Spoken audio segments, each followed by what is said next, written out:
અમદાવાદ શહેરને સ્વચ્છ બનાવવા કોર્પોરેશન એક્શનમાં છે। વોર્ડ લેવલે ટીમ ઉપરાંત ટેકનોલોજીની મદદ પણ લેવાઈ રહી છે। કંટ્રોલ એન્ડ કમાન્ડ સેન્ટરમાંથી બાજ નજર પણ રાખવામાં આવી રહી છે। સીસીટીવીથી તમામ થૂકતા લોકો પર નજર પણ રખાય છે। નંબર પ્લેટના આધારે ઈ મેમો જનરેટ કરવામાં આવ્યો। માર્ચ 2023થી ફેબ્રુઆરી 2024 સુધી 3165 ઈ મેમો આપવામાં આવ્યા। 4 ફેબ્રુઆરી સુધી 47 ઈ મેમો જનરેટ કરવામાં આવ્યા।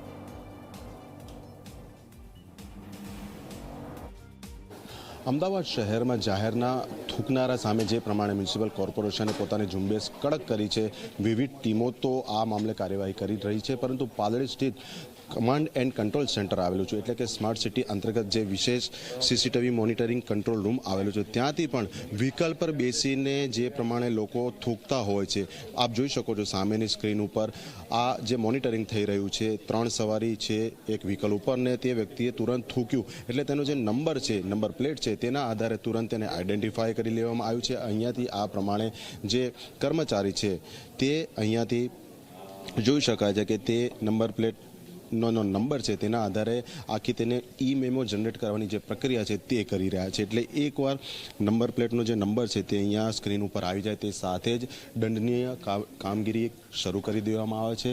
અન્ય કેટલાક દ્રશ્યો પણ છે જે આપણે બતાવવાનો પ્રયત્ન કરીશું। ફક્ત 2 વ્હીલર નહીં, 4 વ્હીલરમાં પણ બેઠા બેઠા લોકો ગમે ત્યારે આપણે જોતા હોઈએ છીએ કે ગાડીના દરવાજા ખોલી અને જાહેરમાં આ રીતે થૂકતા હોય છે, એટલે તેમની સામે પણ આ જ પ્રમાણે દંડનીય કાર્યવાહી કરવામાં આવી રહી છે। એટલે જે પ્રમાણે અદ્યતન કંટ્રોલ રૂમ બનાવવામાં આવ્યો છે, આગામી દિવસોમાં આર્ટિફિશિયલ ઇન્ટેલિજન્સ જે વર્તમાન સમય અને આગામી ભવિષ્ય જેનું છે તેના આધારે તેનો પણ મહત્તમ ઉપયોગ કરી અમદાવાદ શહેર સંબંધી જેટલી પણ વિવિધ સુવિધાઓ છે તેનામાં પણ તેનો ઉપયોગ કરવામાં આવશે। પરંતુ હાલ તો આ સીસીટીવી નેટવર્કનો ઉપયોગ જાહેરમાં જે લોકો થૂકી રહ્યા છે તેને ઈ મેમો આપવા માટે કરવામાં આવી રહ્યો છે।